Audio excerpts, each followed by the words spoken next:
Assalamualaikum warahmatullahi wabarakatuh. Selamat pagi anak-anak. Semoga kita semua dalam keadaan sehat dan selalu dalam lindungan Allah Subhanahu wa taala. Amin amin ya rabbal alamin.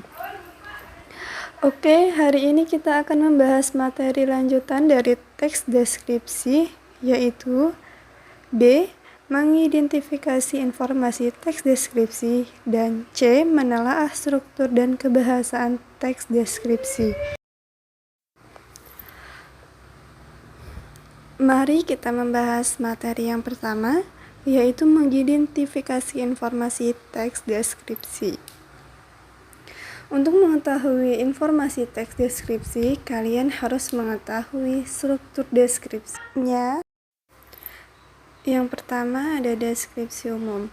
Deskripsi umum itu memuat definisi secara umum tentang objek yang dideskripsikan dan memuat berbagai unsur kebahasaan atau rujukan dan kata definisi. Yang kedua ada deskripsi bagian, memuat gambaran rinci dari objek yang digambarkan. Dalam deskripsi bagian, penggambaran ciri-ciri objek digambarkan dengan memecah bagian-bagian objek dan per bagian digambarkan secara rinci.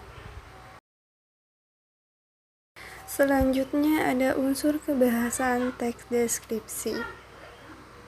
Yang pertama dalam unsur kebahasaan teks deskripsi ada rujukan kata, yang merupakan memuat satu kata yang merujuk pada kata lain yang memperlihatkan keterkaitannya.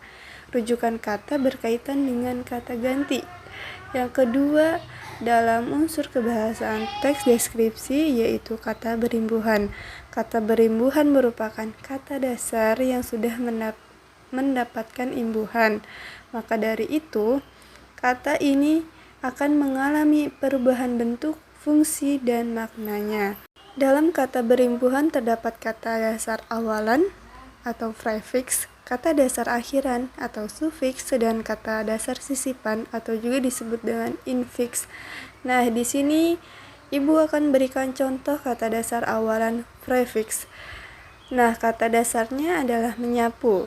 Maka contoh dalam kalimatnya, Zahra sedang menyapu lantai di dalam kelas. Lalu ada contoh kata dasar akhiran atau sufiks. Nah, kata dasarnya ambilkan. Contoh dijadikan kalimatnya merupakan Tasya, tolong ambilkan ibu air minum. Dan yang terakhir ada contoh kata dasar sisipan atau juga disebut dengan infix. Nah, kata dasarnya adalah gemetar. Contoh dalam kalimatnya, Andi sangat gemetar karena belum makan dari pagi. Selanjutnya yang ketiga dalam unsur kebahasaan teks deskripsi ada konjungsi atau kata hubung. Nah, konjungsi adalah kata yang digunakan sebagai penghubung antar kata, frasa, klausa, dan juga kalimat. Terdapat fungsi dari konjungsi. Nah, apa itu fungsi dari konjungsi? Yang pertama ada sebagai penghubung satu kata dengan kata lain dalam satu kalimat. Yang kedua ada sebagai penghubung satu kalimat dengan kalimat lain. Yang keempat dalam unsur kebahasaan teks deskripsi merupakan kelompok kata atau juga disebut dengan frasa. Nah, frasa ini merupakan gabungan dua kata atau lebih yang bersifat non-predikatif. Ada jenis kelompok kata frasa. Yang pertama ada frasa menurut distribusi unsur pembentuknya, 2. Frasa menurut kedudukan unsur-unsurnya, dan yang ketiga ada frasa menurut kategori kata. Nah, yang kelima dalam unsur kebahasaan teks deskripsi ada kata baku dan tidak baku. Kata baku adalah kata yang sesuai dengan kaidah bahasa Indonesia. Dan kata tidak baku adalah kata yang tidak sesuai dengan kaidah bahasa Indonesia. Yang terakhir atau juga keenam dalam unsur kebahasaan teks deskripsi yaitu penggunaan huruf kapital dan tanda baca.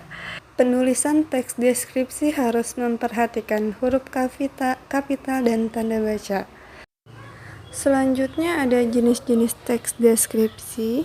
Jenis teks deskripsi itu ada dua jenis. Yang pertama, deskripsi spesial dan deskripsi realistis. Dalam teks deskripsi spesial hanya memuat tentang objek, ruang, dan tempat. Sedangkan deskripsi realistis menggambarkan objek secara objektif dan apa adanya, dengan menjabarkan apa yang dilihat atau dirasakan oleh penulis tanpa memberikan kesan atau pendapat pribadinya. Selanjutnya kita akan masuk ke materi kedua, yaitu tentang menelaah struktur dan kebahasaan teks deskripsi. Apa itu menelaah? Menelaah adalah mempelajari atau memeriksa kembali tulisan atau karangan yang bertujuan untuk mengetahui kesalahan dan kekurangan saat kita menulis tentang teks deskripsi atau objek yang sedang kita deskripsikan. Nah, di sini silahkan kalian simak contoh dari teks deskripsi yang bertemakan tentang hewan, yaitu hewan kucing. Simak baik-baik contohnya.